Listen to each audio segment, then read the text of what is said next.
अस्सलाम वालेकुम पाकिस्तान, मैं हूं हुसैन लियाकत। आप देख रहे हैं स्पोर्ट्स बज़। आज अगर बात की जाए Pakistan versus Australia test match की, तो आज एक बड़ा सनसनीखेज दिन था। एक तरफ हमें पाकिस्तान के बॉलर्स कामयाब होते हुए नजर आए। आमिर जमाल एक बार फिर 6 विकेट्स लेने में कामयाब हुए। जिस आमिर जमाल ने पहली इनिंग्स में 82 रन बनाए थे, इतना ज्यादा एक्सपेक्ट नहीं किया जा रहा था कि आमिर जमाल परफॉर्म कर जाएंगे। पैट कमिंग्स और आमिर जमाल की विकेट से एक जितनी है, 18-18 विकेट्स दोनों ही ले चुके हैं। और Aamir Jamal Sydney cricket ground में 6 विकेट्स लेने वालों में भी सरफरीज थे। मोहम्मद आसिफ और इमरान खान के बाद उनका नाम आता है। और आज के मैच में एक बार फिर पाकिस्तान का जो टॉप ऑर्डर है वो हमें फेल होता हुआ नजर आया। अब्दुल्ला शफीक फेल होते हुए नजर आए। उसके बाद साइम अयूब अच्छे लग रहे थे, लेकिन वो भी आउट हो गए। कप्तान बाबर आजम का साबिक कप्तान बाबर आजम का जो बैड पैच है वो खत्म नहीं हो रहा। इस तमाम तर मैच के ऊपर डिस्कशन करने के लिए हमारे साथ मौजूद है साबिक टेस्ट क्रिकेटर अब्दुल रऊफ खान साहब। रऊफ भाई आपको खुश आमदीद कहते हैं। उनके साथ मौजूद हैं जवाद ज़ियारफ, स्पोर्ट्स तजियाकार हैं। अब दोनों अब आपको खुश आमदीद कहते हैं। रऊफ भाई आपसे स्टार्ट करूंगा। ये क्या हो जाता है कि जब भी हमें लगता है कि पाकिस्तान की टीम जीत की तरफ जा रही है, अच्छे ट्रैक की तरफ जा रही है, एकदम से हम कुछ ऐसा चमत्कार कर देते हैं कि हम मैच में कहीं भी नजर नहीं आते? देखिए, मेरा ख्याल है कि अगर आप पाकिस्तान का टेस्ट क्रिकेट में पास्ट रिकॉर्ड उठाकर देखें जो पिछले 2 साल का, तो बिल्कुल ही कोई इम्प्रेसिव आप उसको नहीं कह सकते। क्योंकि आप देखें कि जब इंग्लैंड ने पाकिस्तान का दौरा किया था, तो इंग्लैंड ने टेस्ट सीरीज में पाकिस्तान को हमारी होम सीरीज थी वो, और उसमें हम इंग्लैंड से वाइट वॉश हुए थे। उसके बाद उससे पहले ऑस्ट्रेलिया की टीम पाकिस्तान के टूर पर आई थी और ऑस्ट्रेलिया में 1-0 से ये जो सीरीज थी हरा के चली गई। तो अब उसके बाद न्यूजीलैंड से बमुश्किल हम टेस्ट सीरीज ड्रा करने में कामयाब हुए थे। तो अब ऑस्ट्रेलिया में तो मेरा ख्याल है कि किसी किस्म की भी कोई एक्सपेक्टेशन थी नहीं कि हम वहां पर कोई परफॉर्म करेंगे, मगर उसके बावजूद पीसीबी और जो उसकी मैनेजमेंट थी और जो लोग उन्होंने साथ दिखाए हुए थे, वो पाकिस्तान की जो आवाम थी उनको सब बाग दिखाते रहे कि हम ये कर देंगे, वो कर देंगे, हमने इस तरह कर दिया। मगर जो हकीकत थी वो यही कि ऑस्ट्रेलिया हमसे बहुत ज्यादा बेहतर टीम थी। तीनों शोबों में उन्होंने अच्छा परफॉर्म किया, और हमारा यही है कि काफी अच्छे से कोई वन मैन शो है। कभी कोई किसी प्लेयर का तुक्का लग जाता है एक मैच में, कभी किसी का लग जाता है, कभी किसी का लग जाता है। हमारी टेस्ट क्रिकेट में कंसिस्टेंट परफॉर्मेंस नहीं है। जब तक कंसिस्टेंट आप नहीं होंगे, जिस तरह ऑस्ट्रेलिया के बॉलर्स हैं, हैजलवुड है, कमिंस है, उसके बाद स्टार्क हैं या नेथन लायन है, ये कंसिस्टेंट परफॉर्मर हैं। अगर इनका फेलियर होता भी है तो एक आध सीरीज या 1-2 मैचेस में होता है, उसके बाद ये बड़ा स्ट्रांगली कम बैक करते हैं। और इसी तरह इनके जो बैट्समैन हैं, अगर 5-6 इनके ऊपर वाले बैट्समैन उठाकर देखें तो उनकी बड़ी टॉप क्लास 50 की एवरेज है। फर्स्ट क्लास का बड़ा स्ट्रांग उनका रिकॉर्ड है, और उनका भी फेलियर इतना ज्यादा चलता नहीं है, 2 या 3 टेस्ट मैचेस से ज्यादा नहीं जाता है। मगर हमारा देखें कि हमारे कैप्टन का ही देखें कि 22 इनिंग्स का फेलियर है, और वो कैप्टन है। उसके बाद बाबर आजम पिछले 10 इनिंग्स में वो बिल्कुल बिलो द बेल्ट परफॉर्मेंस है उनकी। उसके अलावा जो बाकी बैट्समैन है उनकी टेक्निक शटर कर रही है। तो प्रॉब्लम तो है पाकिस्तान की क्रिकेट में। अच्छा जवाद साहब, क्या समझते हैं टॉप ऑर्डर एकदम से पाकिस्तान का फेल हो रहा है और पाकिस्तान उस तरह से बिल्कुल परफॉर्म नहीं कर रहा बल्लेबाजी में जिस तरह एक्सपेक्ट किया जा रहा था, और स्पेशली आपके जो सुपरस्टार प्लेयर्स हैं वो परफॉर्म नहीं कर रहे? हमने सही राइट इसको पुट किया है। हमें सेकंड इनिंग्स जो है काफी फ्रंट फुट में स्टार्ट करना चाहिए था, लेकिन अनफॉर्चुनेटली वही हमारा प्रॉब्लम है। मुझे लग रहा है अब्दुल्ला तो ऑलरेडी जो है ना उनका माइंड जो है वो कहीं और है। बिकॉज ऑफ 2 और 3 drop catches in the previous matches मेरे ख्याल में उनके दिमाग में अभी तक चल रहे हैं, क्योंकि पहले इनिंग में जिस तरह वो आउट हुए और आज वो फिर जिस तरह से आउट हुए, प्रॉबेबली वो बॉल्स जो थी वो लीव की जा सकती थी, लेकिन क्योंकि उनका माइंड सेट भी प्रॉपर नहीं है तो मेरे ख्याल में उनको बहुत ज्यादा हिट कर रहे हैं। एज फार एज शान इज कंसर्न, मेरे ख्याल में शान ने हर मैच में अच्छे तरीके से स्टार्ट किया। आज मुझे काफी एक्सपेक्टेशन थी शान से कि शान कुछ करके दिखाएंगे, लेकिन अनफॉर्चुनेटली वो भी नहीं चल पाए।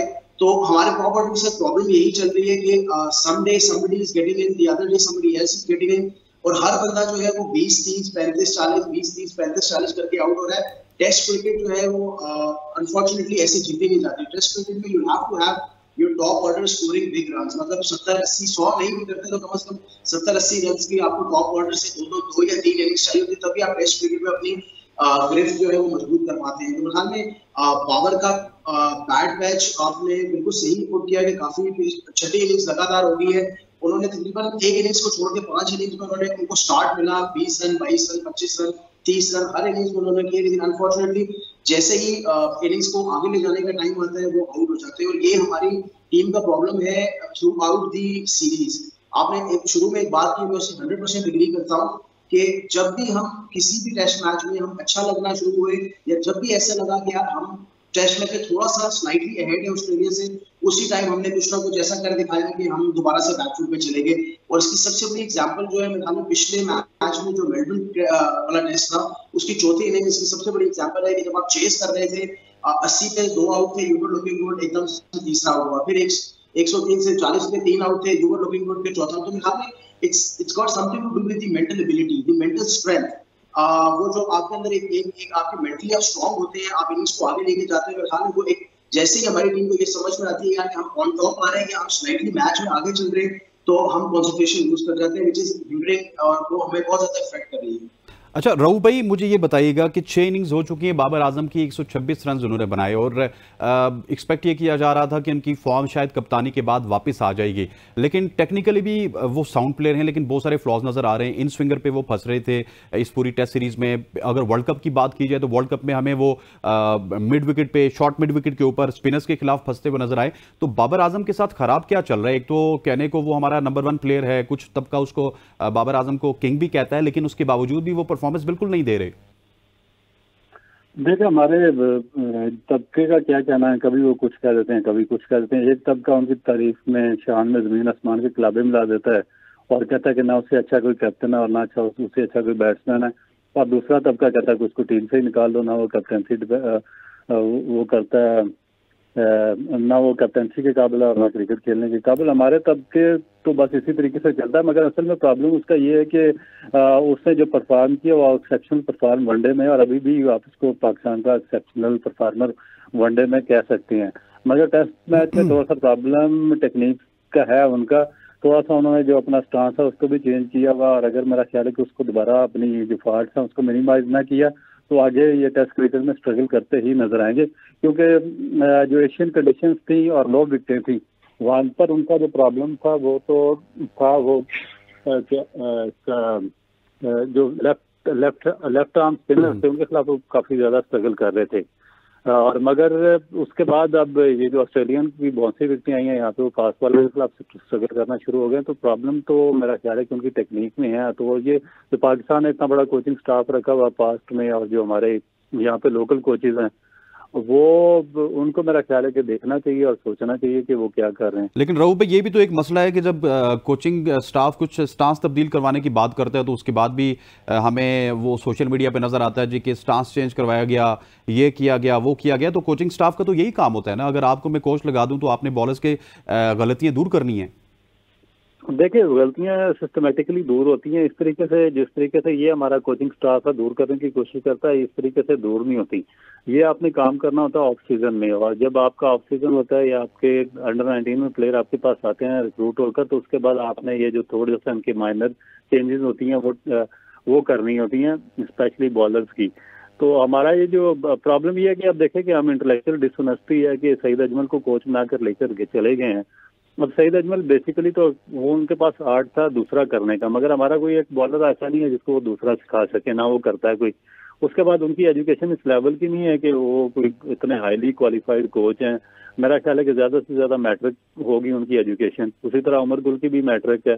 हफीज की अगर एजुकेशन देखें तो वो डायरेक्टर या इस लेवल पे क्वालिफाई नहीं करते हैं। उसके बाद आप अंडर 19 अपना स्टाफ जितना उठाकर देख लें, कोई मैट्रिक फेल है, कोई मैट्रिक पास है, उसको साथ लगाया हुआ। तो इस तरीके से आप सिस्टम चला नहीं सकते, क्योंकि अगर आपने कोचिंग स्टाफ को रिप्लेस करना ना, जो आपने फार्मर रखे हुए थे तो वो हाईली क्वालिफाइड थे, उनकी कोई इतनी ज्यादा इंटरनेशनल जो क्रिकेट है उसमें अपीयरेंस इतनी ज्यादा नहीं थी, मगर उसके बावजूद उनकी क्वालिफिकेशन बहुत टॉप क्लास थी। अगर उनको अपने रिप्लेस करना तो आपने जो यहाँ पर करोड़ों रुपया ज़ाया किया अपने कोचिंग स्टाफ के और ये एजुकेशन प्रोग्राम है, तो उसको आपको बेहतर बनाना चाहिए था। तो फॉल्ट तो हमारी टोटल सिस्टम में, हमारे क्रिकेट बोर्ड में, या क्रिकेट बोर्ड आपके सामने या पिछले 1 साल से अडार पे चल रहा है। मसलन वो एक कमेटी आती है, वो 3-4 महीने गुजार के चली जाती है। पॉलिसीज इनकी यहाँ नहीं है, कभी किसी को डायरेक्टर बनाते हैं, कभी किसी को सिलेक्टर बनाते हैं, कभी किसी को निकालते हैं, किसी को रखते हैं। तो इस तरीके से फिर जो आपकी परफॉर्मेंस होगी टीम की वो भी अनप्रेडिक्टेबल ही होगी। जवाद, अगर मैं आपसे बात करना चाहूं तो अब्दुल्ला शफीक और सऊद शकील के ऊपर अब बात करना बनती है। पूरी की पूरी उनकी भी सीरीज बिल्कुल खसारे में ही रही, कोई बड़ी इनिंग्स खेलने में कामयाब नहीं हुए। और ये प्रॉब्लम क्या चल रहा है अब्दुल्ला शफीक के साथ भी और सऊद शकील के साथ भी? सबसे पहले तो मेरे ख्याल में मेजर डिसअपॉइंटमेंट, जो सबसे बड़ी मेजर डिसअपॉइंटमेंट है, that has to be Saud Shakeel. Pakistan की टीम बहुत ज्यादा रिलायंट थी, बहुत ज्यादा बैंक कर रही थी साउथ शकील के ऊपर, specially the way is perform for the past year. बहुत अच्छी एवरेज उनकी चल रही थी, सब कॉन्टिनेंट में खेले थे ज्यादातर, और बहुत अच्छी एवरेज के साथ खेले थे, बड़ी अच्छी अच्छी टीमों के खिलाफ खेले और अच्छे अच्छे रन किए। तो मेरे ख्याल में सबसे मेजर डिसअपॉइंटमेंट जो है that has to be Saud Shakeel. Hazlewood के आगे बहुत ज्यादा फंसे हुए नजर आ रहे हैं, उनको समझ भी नहीं आ रही है। Hazlewood is an excellent bowler. मैं अभी रऊफ भाई ने एक बात की कि जो ऑस्ट्रेलिया का पेस अटैक है, पहले तो विद ऑल ड्यू रिस्पेक्ट मेरे ख्याल में हमें ना, हम एक मैदान है, जंग है, और जंग के मैदान में हम जा रहे हैं लाठियां और कुल्हाड़ियां लेके, और अब दूसरी टीम के पास जो है वो बॉल्स है और वो प्लेन्स है। आप बात करें ऑस्ट्रेलिया के अटैक की, ऑस्ट्रेलिया के अटैक में इन बिटवीन देम 1500 विकेट है भाई। टेस्ट मैच क्रिकेट उनके एक मैदान में कितने 100 टेस्ट लगे हुए पीछे, 1500 विकेट, और आप जो लेके गए, आपने 2 लड़कों को पहले मैच में डेब्यू करा दिया। मेरे ख्याल में ये तो कंपैरिजन किसी जरूरत बनता ही नहीं था। आपने अपनी कैपेसिटी के हिसाब से मेरे ख्याल में कम्पीट बिल्कुल बेहतरीन किया है। अब वापस आता हूँ मैं साउथ शकील पे। हेजलवुड की बॉल, उनको अंदर आने वाला बॉल भी और बाहर जाने वाला बॉल भी दोनों समझ में नहीं आ रहे हैं, and he is completely lost. क्योंकि एक तो हेजलवुड की लेंथ बहुत इमैक्युलेट है, एक ही जगह बॉल करेंगे, और दोनों दफा जब एक जगह बॉल करेंगे, एक बाहर जाएगा और एक अंदर जाएगा, which is troubling Saud Shakeel to anything. और मेरे ख्याल में उनकी टेक्निक वैसे तो बहुत अच्छी है, लेकिन as far as Australia's pitches are concerned, जिसमें बाउंस है, पेस है, और वो मतलब बॉल अच्छा बॉल सीम भी हो रहा है। मेरे ख्याल में उस तरह की प्लेस में मैं बहुत ज्यादा एक्सपेक्ट कर रहा था साउथ शकील से, लेकिन he has been a major disappointment. As far as Abdullah Shafiq is concerned, मैंने आपको पहले ही बता दिया, he started off the series reasonably। जो पहले मैच में उन्होंने एक ग्रिडी डॉगड इनिंग्स खेली थी along with इमाम, बहुत ज्यादा नया बॉल उन्होंने सी ऑफ किया था। लेकिन मेरे ख्याल में जैसे जैसे अब्दुल्ला शफीक ने वो दूसरे मैच में टेस्ट जो कैचेस ड्रॉप किए, that is actually playing on his mind. उनको, मुझे मेरा पर्सनल फीलिंग ये है कि नाउ, और ये उनकी गलती भी है, मैं उनको डिफेंड नहीं करूंगा, ये उनकी गलती भी है कि his catches have actually drop, उसने हमें कॉस्ट किया है मेलबर्न वाला मैच। ठीक, अच्छा रऊफ भाई मैं आपकी तरफ आऊंगा। मुझे ये बताइएगा कि जवाद ने बड़ा राइटली पुट किया, अब्दुल्ला शफीक के हवाले से भी और साउथ शकील के हवाले से भी। एक तबका ऐसा है कि जो अब्दुल्ला शफीक जब उनका डेब्यू हुआ तो उनको किताबी प्लेयर कहना स्टार्ट कर दिया। दूसरी तरफ मैंने ये खुद पढ़ा भी सुना भी टीवी शोज में कि south Shakeel will be the next big thing and the captain of Pakistan cricket team. हमने माजी में बहुत सारे प्लेयर्स ऐसे हैं जिनको जाया किया, किसी को हमने इंजमाम के साथ मिलाया, किसी को हमने कोहली के साथ मिलाया, और किसी को हमने जावेद मियांदाद के साथ मिलाया। ये क्यों हो जाता है कि प्लेयर अभी डेब्यू नहीं करता, 4-5 इनिंग्स खेलता नहीं है, और हम जो है वो उसके तकाबली जायजे स्टार्ट कर देते हैं? देखिए, अगर आपने प्लेयर की क्वालिफिकेशन को जज करना तो मेरा ख्याल है कि जो ऑस्ट्रेलिया या इंग्लिश कंडीशन है वो बेस्ट, उसकी प्राइम एक इसको आप कह सकते हैं कि मैदान होता है उसको जज करने के लिए, उसमें अंदर कितना पोटेंशियल है। तो मेरा ख्याल है कि आप देखें कि जिस तरह अगर हमारे जो अगर पास्ट में अगर जावेद मियांदाद, ज़हीर अब्बास या उसके अलावा सलीम मलिक को देखें, तो मोहम्मद यूसुफ को देखें, या अगर आप उमर अकमल को देखें, तो इन्होंने जब ऑस्ट्रेलिया में अपने पहले टूर या दूसरे पे गए थे तो इन्होंने बहुत ज़्यादा इम्प्रेस किया था वहाँ पे। जो वर्ल्ड क्रिकेट के टॉप के जो एक्सपर्ट्स थे उनको, और ये उनके टॉप क्लास बॉलिंग को भी वहाँ पर खेलते रहे हैं। तो अगर आपने इंटरनेशनल क्रिकेट को अपनी परफॉर्मेंस से इम्प्रेस करना तो ऑस्ट्रेलिया मेरा ख्याल है कि या इंग्लैंड की कंडीशंस बेस्ट प्लेस होती है। तो साउथ शकील के पास बड़ा ही अच्छी एक अपॉर्चुनिटी थी, क्योंकि यहाँ पर वो बड़ा कंसिस्टेंट रन स्कोर करके गए थे पाकिस्तान में। और इसी तरह जो अब्दुल्ला शफीक थे, उन्होंने श्रीलंका में बड़े अच्छे टेस्ट मैचेस में रन किए, उसके बाद पाकिस्तान में बहुत अच्छा वो खेले हैं। मगर अब प्रॉब्लम इनका वही था कि प्रिपरेशन इतनी अच्छी इनकी नहीं थी, क्योंकि अगर आप इनको एक तो लो बैक लिफ्ट के साथ खेलते हैं और दूसरा बिल्कुल बॉटम एंड प्लेयर्स हैं ये दोनों, तो वहाँ पर ऑस्ट्रेलिया में डेफिनेट इनको प्रॉब्लम आना ही था, क्योंकि वहाँ पर थोड़ा सा आपको हाई लिफ्ट के साथ खेलना, बिल्कुल सीधा थोड़ा सा खड़ा होकर खेलना पड़ता, थोड़ा सा बाउंस होता है, एडजस्ट होना होता है थोड़ा सा, जिसको ये कर नहीं सके। तो मेरा ख्याल है कि अगर नेक्स्ट टाइम इनको वहाँ पर जाना, अगर इंग्लैंड की सीमी कंडीशंस में, न्यूजीलैंड की बाउंसी और ऑस्ट्रेलियन बाउंसिंग कंडीशंस में, तो इनको अपना जो थोड़ा सा सिस्टम है, जो बैटिंग के मैकेनिक्स हैं, उन पे काम करके जाना चाहिए। अच्छा सर, मुझे आमिर जमाल के हवाले से बताइएगा, फिर मैं एक क्लिप चलवाना चाहूंगा, वो आपके लिए बड़ा रेलेवेंट क्लिप है क्योंकि मैं और आप इस प्रोग्राम में बार बार वो बात करते रहे। लेकिन आमिर जमाल के हवाले से बताइएगा कि ही इज़ वेरी सेंसेशन, और जिस तरह वो बॉलिंग में परफॉर्म कर रहे हैं, साथ बैटिंग में परफॉर्म कर रहे हैं, और वो जिस तरह हमें कॉम्प्लेक्स है ना इंग्लिश का, तो उनकी इंग्लिश भी अच्छी है, लेकिन ये छुपे कहाँ पे रहे? देखिए, ये छुपे तो पाकिस्तान क्रिकेट बोर्ड का ही फॉल्ट है ना, कि वो जो मैं बात करता हूँ कि एक तो इंटेलेक्चुअल डिसऑनेस्टी की है, फिर ऊपर से ये जितने मैट्रिक फेल लोग हैं ये मैनेजमेंट में भी लगा दिए जाते हैं, कोचिंग स्टाफ में भी, और फिर ये अपने अपने रिश्तेदारों को ऑब्लाइज करते हैं, अपने दोस्तों को, और फिर आगे इनकी कोचेस की लॉबियां बनी होती हैं, एक दूसरे के बच्चों को और रिश्तेदारों को ऑब्लाइज करना शुरू हो जाते हैं। तो इस सिस्टम में फिर जो एक डिजर्विंग या नेचुरल टैलेंटेड बच्चा आता है वो कहीं छुप जाता है। इसकी और भी काफी ज्यादा एग्जाम्पल्स है पास्ट में। तो यही कुछ आमिर जमाल के साथ हुआ कि वो इसीलिए वो डिले हुआ या लेट हुआ, इनको नहीं पता चल सका, और पता नहीं कितने बच्चे इस तरह मिस हो जाते हैं। मगर उसने जो अपना अभी तक ऑस्ट्रेलिया में परफॉर्म किया बॉलिंग में, बैटिंग में, और जो उसकी अग्रेसिव बॉडी लैंग्वेज है वो आउटस्टैंडिंग है। और पाकिस्तान को मेरा ख्याल है कि इस किस्म के प्लेयर चाहिए।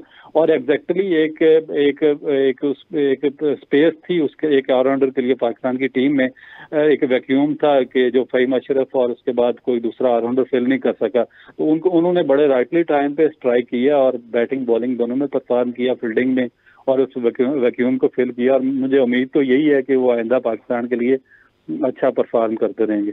ठीक, अच्छा जी, रऊफ भाई के लिए वो क्लिप चलाएं जो आज सेनेट ऑफ पाकिस्तान में भी बात हो गई है पाकिस्तान क्रिकेट बोर्ड के हवाले से, और स्पेशली जो पाकिस्तान के चेयरमैन हैं क्रिकेट बोर्ड की मैनेजमेंट कमेटी के ज़का अशरफ साहब। ज़रा सुनते हैं कि सेनेटर मुश्ताक साहब ने क्या इंटरेस्टिंग सवालात उठाए हैं ज़का अशरफ के लिए। एप्लीकेशन है चेयरमैन की मौजूदा वो दी गई है, जिसमें वो शुगर मिल एसोसिएशन के चेयरमैन रहे हैं, जिसमें वो स्टैंडिंग कमेटी के चेयरमैन रहे हैं, जिसमें वो चैम्बर ऑफ कॉमर्स के सेक्रेटरी जनरल रहे हैं, जिसमें वो सादिक पब्लिक स्कूल के बोर्ड ऑफ गवर्नर के मेंबर रहे हैं। मुश्ताक साहब, अब आपका सवाल क्या वो तो है, सबने देख लिया। मौजूदा क्रिकेट के चेयरमैन, बोर्ड के चेयरमैन का कोई भी तजुर्बा न खेलों में है और न क्रिकेट में है।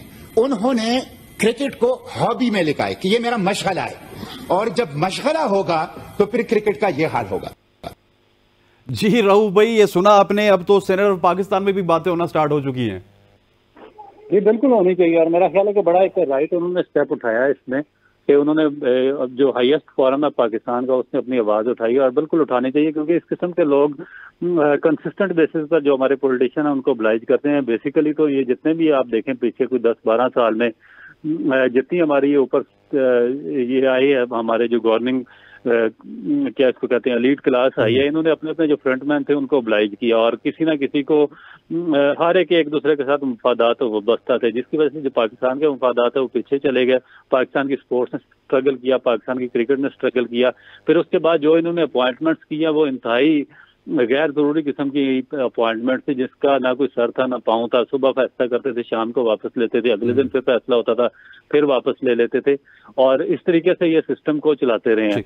तो मेरा ख्याल है कि एक राइट स्टेप उठाया है जो सेनेटर मुश्ताक अहमद है। मेरा ख्याल है कि एक पाकिस्तान की अगर सेनेट में आवाज उठी है इस तरीके से, तो आगे थोड़ा सा प्रॉब्लम तो आएगा कि प्रॉपर लोगों को उनका इंतखाब किया जाए। रऊफ भाई, thank you very much for joining us. ख़वातीन हज़रात, यहाँ पर वक्त हो जाता है एक शॉर्ट सी कमर्शियल ब्रेक। अब ब्रेक लेते हैं। जवाद ज़ियारफ हमारे साथ मौजूद होंगे, जवाद ज़ियारफ से गपशप का सिलसिला जारी रखेंगे। Stay with.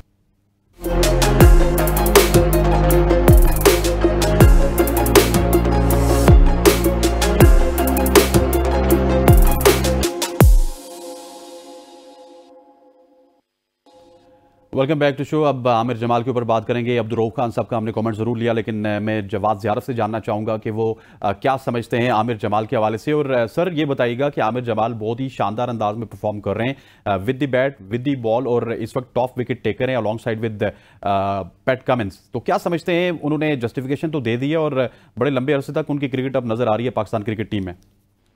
जी सर, बिल्कुल सही कहा आपने। माशाल्लाह, पहले तो कंग्रेचुलेशंस टू आमिर जमाल। मेरे ख्याल में बहुत ज़्यादा उन्होंने आउटस्टैंडिंग परफॉर्म किया है right through out this series.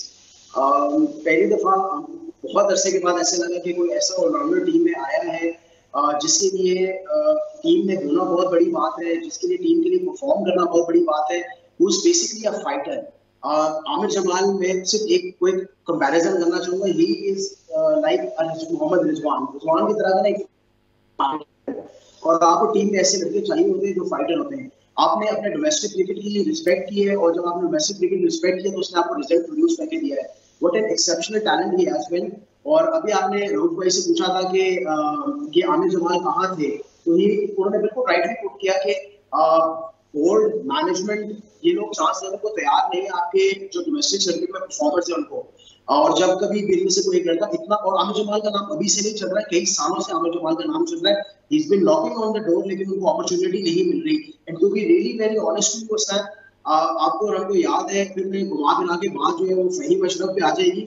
लेकिन T20 में परफॉर्म नहीं किया, उनको वनडे टीम में डाल दिया गया, वनडे टीम में परफॉर्म नहीं किया, उनको टेस्ट स्क्वाड में डाल दिया गया, और टेस्ट स्क्वाड में भी 2 ऑलराउंडर के साथ आप बेसिकली पहला टेस्ट मैच खेले। वो तो आमिर जमाल की एक्सेप्शनल परफॉर्मेंस एक, और दूसरा ये कि फहीम अशरफ खुद परफॉर्म नहीं कर पाए, नहीं तो आमिर जमाल भी आपको नजर नहीं आने थे पहले टेस्ट मैच के बाद। सर ये तो मैं आपको बताऊं ना, ये तो बाबर आजम एंड कंपनी ने किया ये कि 2-3 सुपरस्टार एक टीम में मौजूद थे, वो अपनी जो है अपने आप को बड़ा करते रहे और साथ ऐसे ऑर्डिनरी प्लेयर्स को साथ चलाते रहे कि आज पाकिस्तान टीम का जो फ्यूचर है वो हर फॉर्मेट में हमें डार्क नजर आ रहा है।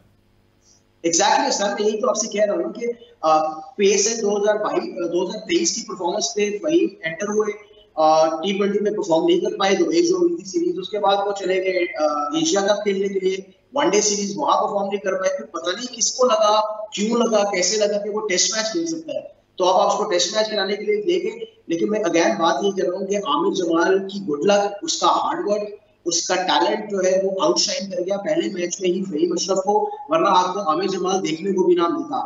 तो congratulations to Aamir Jamal, and yes after a long time में बहुत ज्यादा हाइप अप नहीं करना चाह रहा, अभी बहुत सारी मंजिलें जो आमिर जमाल ने भी तय करनी है, लेकिन प्रोबेबली आफ्टर अब्दुल रज़ाक भाई या अजहर महमूद भाई, मेरे ख्याल में दिस इज वन गाय जो मुझे ऐसा लग रहा है कि एटलीस्ट आपको लॉन्ग टर्म में परफॉर्म कर पाएगा। ये जो वो आपकी जो एक स्लॉट मिसिंग थी ना, हमेशा से पिछले 15-20 साल से आपकी एक स्लॉट मिसिंग थी, एक genuine bowling, fast bowling all rounder बनी, तो he is actually one for the future. I wish him। लेकिन यहाँ पे तो ये भी होता है ना कि अब वो T20 सीरीज में जवाद उनको सिलेक्ट किया गया, तो हो सकता है कि उनको मौका ही ना मिले, क्योंकि जब एक परफॉर्मर किसी एक फॉर्मेट में परफॉर्म कर जाए तो उसके बाद उसे डरना स्टार्ट कर दिया जाता है। एक लीड भी तो होती है, एक लॉबी भी तो होती है। एब्सोल्युटली राइट, मैं 100% एग्री कर रहा हूँ। मैं कल अपने कुछ दोस्तों के साथ बैठा हुआ, यही एग्जैक्टली बात चल रही थी वहां पे भी, कि जिस तरह से उसने परफॉर्म किया है, there is no way you can keep him out of the T20 series now.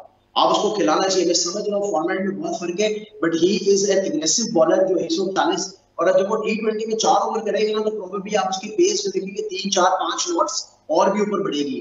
You are looking at a bowler who will bowl 140 to 145 के दरमियान, and then he can bat as well. तो there is absolutely no reason कि आप उसको T20 series में chance ना दें।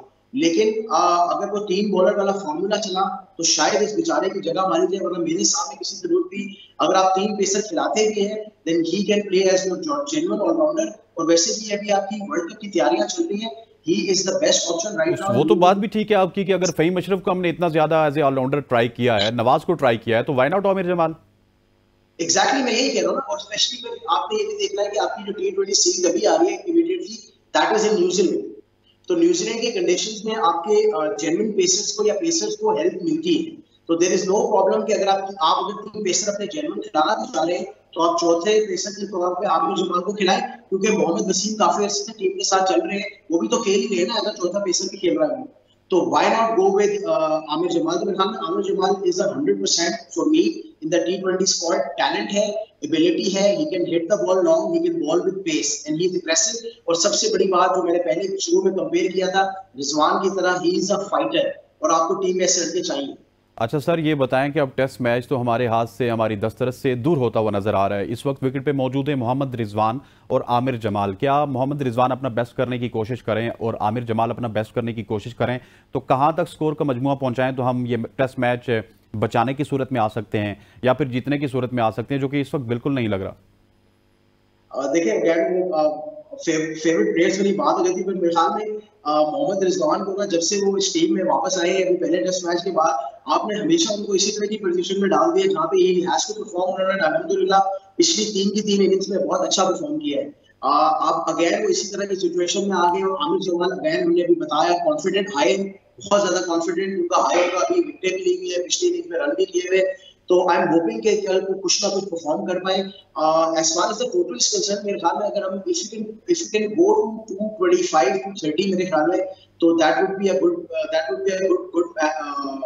Competitive score, क्योंकि बॉल जो है वो काफी ज्यादा स्पिन भी होना शुरू हो गया, और जिस तरह से पहले इनिंग्स में सलमान ने बॉलिंग किया, टू बी ऑनेस्ट सलमान को मेंशन करना बहुत जरूरी है, क्योंकि हमारा जो स्पेशलिस्ट स्पिनर है वो खेल रहा है साजिद खान, एंड हमारा जो असम स्पिनर है वो फ्रैंकली लग रहा है आगा सलमान। फिलहाल he is bowled very very well. Second innings में आपको दोनों स्पिनर्स जो है अगर 425 430 रन आपके लग, सॉरी 225 230 रन लग जाए बोर्ड पे, मेरे ख्याल में एक अच्छा गेम देखने को मिलेगा। बहुत बहुत शुक्रिया। जवाद ज़ारफ हमारे साथ मौजूद थे और वो भी हमारी तरह उम्मीद बांधे हुए पाकिस्तान को चमत्कार करने में कामयाब होगा। आमिर जमाल एक बड़े हाई कॉन्फिडेंस के साथ विकेट पे मौजूद हैं, साथ उनके मौजूद हैं मोहम्मद रिजवान, और हम उम्मीद करते हैं कि कुछ ऐसा ज़रूर करेंगे कि पाकिस्तान एक ऐसी पोजीशन में एक बार फिर इस टेस्ट मैच में आएगा जहां पर वो ऑस्ट्रेलिया को रिस्ट्रिक्ट कर सकें और ये टेस्ट मैच ड्रॉ या फिर जीतने की जो है वो कोशिश कर सकें। ख़वातीन उज़ात, आज के प्रोग्राम से इतना ही। इंशाअल्लाह अगले हफ्ते फिर मुलाकात होगी। मुझे और मेरी पूरी प्रोडक्शन टीम को इजाज़त दीजिए। अल्लाह हाफ़िज़।